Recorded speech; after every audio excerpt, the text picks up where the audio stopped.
దేవుని నామమునకు మహిమ కలుగును గాక. ప్రభునందు ప్రియులరా, మన ప్రభువు రక్షకుడునైన క్రీస్తు యేసు పరిశుద్ధ నామంలో మీ అందరికీ శుభములు. 27వ తేదీ మే మాసము 2026వ సంవత్సరం అద్భుతమైన వాక్యము వాగ్దానముగా ఈరోజు మనం నేర్చుకుంటున్నాం. చాలా విషయాల్లో మనము తొందరపాటు వలన అప్పటి వరకు పోరాడిన మనము కరెక్ట్గా చేతికందే టైంకి ఆ టార్చర్ తట్టుకోలేక, ఆ పరిస్థితులకి ఎదురు నిలబడలేక వదిలిపెట్టేసుకునే వారంగా ఉంటున్నాం. ఈరోజు అటువంటి ఒక గొప్ప వాగ్దానము మన కోసము ఈరోజు దేవుడు ఇస్తున్నాడు. రాబోవు శోధన కాలంలో నేను నిన్ను కాపాడగలను. రాబోవు శోధన కాలంలో నేను నిన్ను కాపాడగలను. ప్రకటన గ్రంథము 3వ అధ్యాయం 10వ వచనం. మరి ఎవరికి ఎటువంటి వాగ్దానాలు వచ్చినాయో నాకు తెలీదు. ఈ సంవత్సరము ఎంత పరీక్షించినా ఈ వాగ్దానము నాకు వచ్చింది. అక్కడ తీసాం, ఎక్కడ తీసినా అదే వాక్యం వచ్చింది. ఈ వాక్యము నేను సేవా పరిచర్య ప్రారంభించక ముందు నాకు తెలియపరచబడింది. ఈరోజు ఆ వాగ్దానము ఈ సంవత్సరము ద ఇయర్ ఆఫ్ ఫేవర్, ఈ యొక్క యెహోవా హితవత్సరము ఈ సంవత్సరం ఈ కార్యాలు జరుగుతున్నాయి. పూర్తి వచనము, నీవు నా ఓర్పు విషయమైన వాక్యమును గైకుంటివి కనుక, నా వాక్యమును గైకుంటివి కనుక, నాకు విధేయుడవైతివి కనుక, నా మాటకు నీవు లోబడ్డావు కనుక, నన్ను నీవు ఎక్కువగా ఎంచావు కనుక, భూనివాసులను శోధించుటకు లోకమంతటి మీదకి రాబోవు శోధన కాలంలో నేను నిన్ను కాపాడగలను. ఎన్ని పాయింట్స్ ఉన్నాయో ఒకసారి మళ్ళా మనం చూస్తే, నీవు నా ఆజ్ఞకు లోబడితివి కనుక, ఫస్ట్ ఇది కండిషన్. అయితే దేని విషయంలో? ఎప్పుడైతే నీవు నాకు చేసావు కనుక నేను నిన్ను కాపాడతాను. చూసారా? అంటే నన్ను ఘనపరచు వారిని నేను ఘనపరచుతాను. నీవు నన్ను ప్రేమించుచున్నావు కనుక నేను నిన్ను ప్రేమించుచున్నాను. నీవు నా పట్ల నమ్మకం ఉన్నావు కనుక నేను నీ పట్ల నమ్మకం ఉంటున్నాను. నీవు నా పని చేస్తున్నావు కనుక నేను నీ పని చేస్తాను. అదేంటి? దేవుడు కూడా ఇచ్చి పుచ్చుకుంటాడా? కాదు సుమా. మనము నీవు నావి ఎందుకులేండి, అది కాదు. దేవుడు ఎంత మాత్రము ఈ ఈక్వేషన్ లో వచ్చాడు. కానీ ఏ ఈక్వేషన్ లో నువ్వు ఉంటే క్షేమము, ఏ ఈక్వేషన్ లో నీవు ఉంటే నీకు కాపుదల, ఏ ఈక్వేషన్ లో నీవు ఉంటే నీకు భద్రత, అది దేవునికి తెలుసు కనుక నీవు మేలు చేసేవాడిగా, నీవు దేవుణ్ణి వెతికేవాడిగా, నీవు నమ్మకమైన వాడిగా, నీవు దేవుని కొరకు ఆయన కార్యాల కొరకు ఎదురు చూచేవాడిగా ఆయన చేయుటకు ఇష్టపడుతున్నాడు కనుక ఇటువైపు లోకము, అటువైపు నీవు. ఇటువైపు ఈ లోకస్తుల యొక్క గుణగణాలు, ఇటువైపు దేవుని గుణగణాలు. ఇటువైపు లోకస్తుల ప్రేమలు, ఆశలు, వారి ప్రయాణాలు. ఇటువైపు నీవు దేవుని పట్ల కలిగి ఉన్న శ్రద్ధ, ప్రేమ, నీ ప్రయాస. కనుక అప్పుడు చెప్తున్నాడు, లోకములోనికి అనగా భూనివాసులందరినీ శోధించుటకు రాబోవు శోధన కాదు. కనుక ఈ వాక్యము మనం నేర్చుకునే ముందు ఇంగ్లీష్లో ఈ విధంగా ఉంది. New international version, Revelation chapter 3 verses 10. Since you have kept my command to endure patient. నీవు నా ఆజ్ఞను నీవు శిరస వహించి నీలో సామర్థ్యము కలుగునట్లు నీవు నా కొరకు ఎదురు చూచితివి కనుక I will also keep you from the hour of trial that is going to come on the whole world to test the inhabitants of the world, of the earth. అంటే నేను కూడా నిన్ను నమ్మకమైన వానిగా ఎంచి, నిన్ను నా బాహుబలములో కాపాడి, నిన్ను ఈ లోకంలోంచి రాబోతున్న ఈ నివాసుల మీదకి ప్రతి శోధనలోంచి, ప్రతి ఒక్క నా యొక్క కీడు నుంచి నేను నిన్ను తప్పించి కాపాడుతాను. ఇది వాక్యం. ఇది ప్రకటన గ్రంథంలో ఉంది. ఎవరికి ఈ వాక్యము వాగ్దానంగా చెప్పబడుతుందో మనము చూస్తే, ఇక్కడ సంఘాలు 7గురికి మనము రాస్తున్నట్టు చదువుతున్నాం. అయితే 7వ వచనంలో ఫిలదెల్ఫియాలో ఉన్న సంఘపు దూతకు ఇలాగు చెప్పుము. ఇప్పుడు దేవుడు చెప్తున్నాడు తన కోసం, దావీదు తాళపు చెవులు కలిగి ఎవడునూ వేయలేకుండా తీయవాడు, ఎవడునూ తీయలేకుండా వేయవాడు, సత్య స్వరూపియగు పరిశుద్ధుడు తెలియచేయను దేవుడుగా. నీ క్రియలను నేను ఎరుగుతాను. నీకున్న శక్తి కొంచెమే ఉండినను నీవు నా వాక్యమును గైకొని. చూసావా, నీవు నా మాటను శ్రద్ధగా విని నీవు నా మాటకు విధేయత చూపి ఆకాశము నా సింహాసనము, భూమి నా పాదపీఠము. అయితే ఎవడు దీనుడై విరిగి నలిగిన హృదయము కలవాడై నన్ను దృష్టించి చూచుచున్నాడు, నా నామము ఎరుగననలేదు కనుక ఇదిగో నీ ఎదుట తలుపు తీసియుంచున్నాను, దానిని ఎవడు ద్వారము తెరిచాను. నేను ఇంతకాలం అనుకున్నాను నా ఎదుట తలుపు తెరిచాడు కాదు, నా ఎదుట రెండేసి పెడతాడు. ఒకటి మేలు, రెండు కీడు. ఒకటి ఆశీర్వాదము, రెండు శాపము. ఒకటి మరణము, రెండు జీవం. కనుక ఇవి రెండు మనము శ్రద్ధ కలిగి వివేచించి ఏవి రమ్యమైనవో, ఏవి శ్రేష్టమైనవో, దేన్ని పట్టుకుంటే నువ్వు తగలబడిపోతావో, దేన్ని ముట్టుకుంటే కాలిపోతావో చాలా జాగ్రత్తగా అడుగులు వేయాలి. Your life is nothing but your decisions. నీ జీవితము నీది కాదు, నీ నిర్ణయాల మీద ఆధారపడింది. నీవు వేస్తున్న ప్రతి అడుగు, తీసుకుంటున్న ప్రతి నిర్ణయం నీది కాదు, నీ ఆలోచనలను బట్టి ఉంటుంది. నీవు చేస్తున్న పని ఏది కూడా నీది కాదు, నీ నమ్మకాన్ని బట్టి నువ్వు పనిచేస్తూ ఉంటావు. ఎప్పుడైతే నీ నమ్మకంలో డబ్బులు పెడతావో, నీ నమ్మకంలో మనుషుల్ని పెట్టావో, నీ నమ్మకంలో నిన్ను పెట్టుకుంటావో అది వ్యర్థమైపోతుంది. కానీ ఎప్పుడైతే నీ నమ్మకంలో దేవుణ్ణి పెడతావో, నీ శక్తిలో దేవుణ్ణి పెడతావో, నీ ప్రతి అడుగులో దేవుని వాక్యాన్ని ఉంచుతావో, దావీదు చెప్పినట్లు నీ వాక్యము నా హృదయమందు ఉంచుకొని ఉన్నాను, భద్రపరిచున్నాను, నేను నీ ఎదుట పాపము చేయకున్నట్లు. కాబట్టి ఎప్పుడైతే యవ్వనస్తులు దేని చేత తమ నడత శుద్ధి చేసుకుందరు, నీ వాక్యము చేత దాన్ని శ్రద్ధగా గైకొంటే కనుక వారు వచ్చి, అంటే సాతాను సమాజపు వారిని, యూదులు కాకయే తాము యూదులమని చెప్పుకుని తిరుగుచున్న వారిని నీ పాదముల ఎదుట పడి నమస్కారము చేసి నేను నిన్ను ప్రేమించి తినని తెలుసుకున్నట్లు.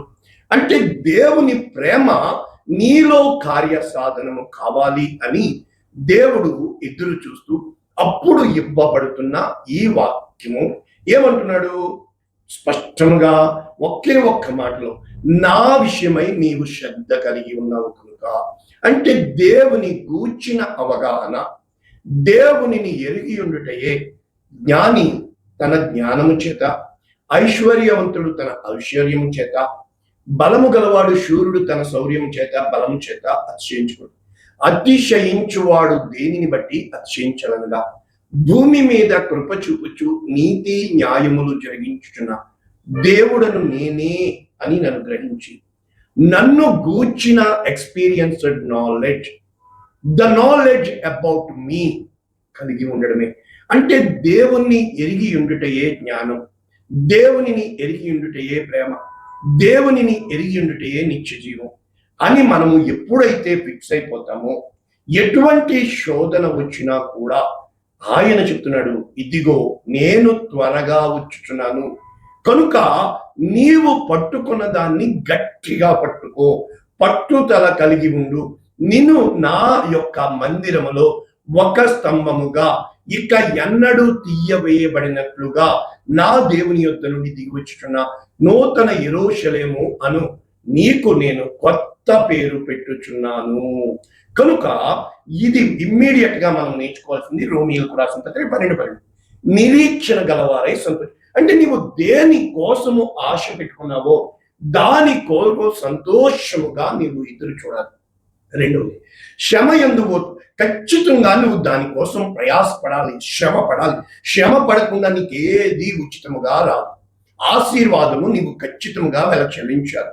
కనుక ఓర్పు గలవారై అంటాడు కాదు, సహనము గలవారే కాదు, సామర్థ్యము నీలో వచ్చే వరకు just wait upon the Lord, just keep the promise of God, just keep yourself still unto the knowledge of the God.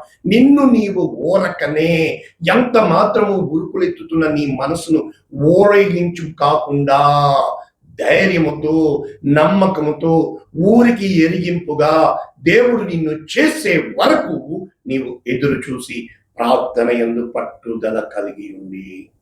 ఎప్పుడైతే పరిశుద్ధులకి నీవు దేవుని ప్రేమను చూపించి ఆతిథ్యం ఇవ్వడానికి సిద్ధముగా ఉంటావో, హెబ్రీయులకు రాసిన పత్రిక 10:36, మీరు ఈలాగు దేవుని చిత్తము నెరవేర్చిన వారై వాగ్దానము పొందుకుని నిమిత్తము ఓర్పు అవసరమై ఉన్నది.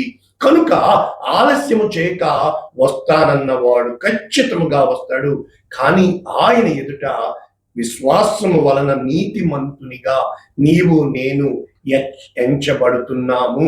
కనుక ఆయన నీ ఆత్మలో సామర్థ్యాన్ని చూచుటకు, అంటే ఇవన్నీ ఎప్పుడు? రెండవ రాకడలో. ఈ భూమిలో యుద్ధాలు, తెగుళ్ళు ఇవన్నీ కలుగుతాయి.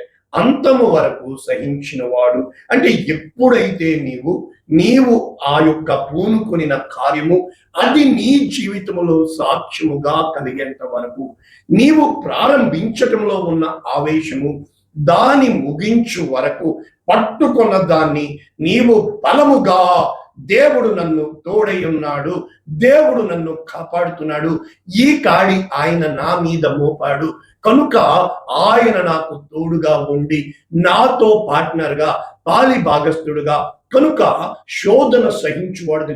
అంటే నీవు వెళ్ళట్లేదు ఆ శోధనలోకి, ఆ శోధనలో దేవుడు నిన్ను నీ లోపల ఉండి ఏ విధముగా ధైర్యపరుస్తూ, ఏ విధముగా నిన్ను ఆదరిస్తూ, ఏ విధముగా నీకు మరి కార్యము కలుగు చేస్తూ శోధనకు నిలిచిన వాడే ప్రభువు తన్ను ప్రేమించు వారికి వాగ్దానం చేసిన ద క్రౌన్ ఆఫ్ లైఫ్, జీవ కిరీటము నీవు పొందాలి అని చెప్పి నిన్ను ఈ మార్గము గుండా, కారణం ఏంటంటే ఈ లోకం మీదకి వస్తున్న శ్రమలు లోకాసువార్త 21వ అధ్యాయంలో కూడా చెబుతూ, కాబట్టి 36వ వచనం, మీరు జరగబోవు వీటి అన్నింటినీ తప్పించుకొని మనుష్య కుమారుని ఎదుట నిలవబడటకు శక్తి గలవారు ఉన్నట్టు. అంటే నీలో ఆ స్టాండర్డ్ వచ్చే వరకు endurance, the power of endurance, the power of tolerance, నీవు ఆ యొక్క ఫేస్ చేయగలుగుటకు ఎల్లప్పుడూ ప్రార్థన చేయొచ్చు, మెలకువగా ఉండు. మనము ముగించుకుంటే ఈ వాక్యాలన్నీ ఎక్కడున్నాయి? ద్వితీయోపదేశకాండము 8వ అధ్యాయము 2వ వచనం, నీవు ఆయన ఆజ్ఞలను గైకొందువో లేదు, నిన్ను శోధించు. ఆయన లోకము కాదు, నీ హృదయాన్ని, అంతరంగాన్ని పరిశోధిస్తున్నాడు, నీ హృదయములో ఉన్నది తెలుసుకొనుటకు నిన్ను అనక్షు నిమిత్తము చుట్టూ పరిస్థితులను కల్పిస్తూ ఉంటాడు. ఈ అరణ్యములో 40 సంవత్సరములు నిన్ను నడిపించిన దేవుడు ఒక్కసారి, దీనికి కారణం ఏంటి? మీరు బ్రతికి అభివృద్ధి పొంది ఆయన అడుగు జాడల్లో నడుచుటకు. అంటే ఈ భూ ప్రపంచాన్ని సర్వనాశనం చేసి నోవాహును మిగుల్చుకోవడం కాదు, సొదొమ గొమొర్రాని సర్వనాశనం చేసి లోతును తీసుకోవడం కాదు. ఒకవేళ తిరిగి అటువంటి జల ప్రళయము, అటువంటి అగ్ని గంధకములు కూర్చిన నిన్ను తన కౌగిలిలో పెట్టుకోవడానికి దేవుడు ఆహారము వలన వచ్చు కాదు, కానీ దేవుని నోటి నుండి వచ్చు ప్రతి మాట వలన ఆయన నిన్ను జీవింప చేయడానికి, ఆయన నిన్ను పొటము వేసి పరీక్ష పెట్టుటకు, నిన్ను అనచి నీవే కాని ఎన్నడూ ఎరుగని, అంటే ఆయన నడిపించాడు, నేను నడిచొచ్చాను ధైర్యంతో చెప్తున్నాను. బట్టలు పాతగిల్లలేదు, నీ కాలు వాయలేదు, ఇవన్నీ వారితో పాటు ఎదిగిని. ఒక కుమారుని ఎట్లు శిక్షించినో అట్లు శిక్షించిన కాదు, డిసిప్లైన్, నిన్ను ఏ విధముగా ఆయన తన చేతుల మీద ఎత్తుకుని తన మార్గములో నడిచినట్లు.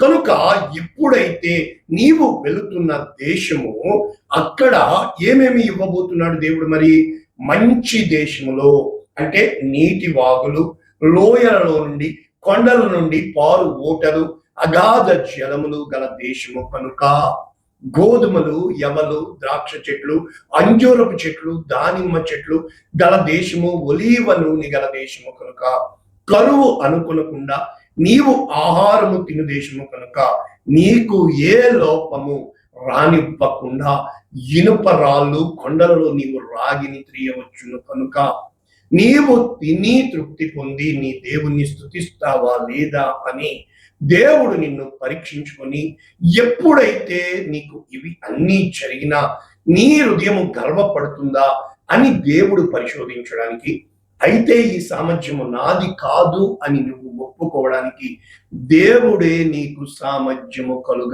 చేయువాడు.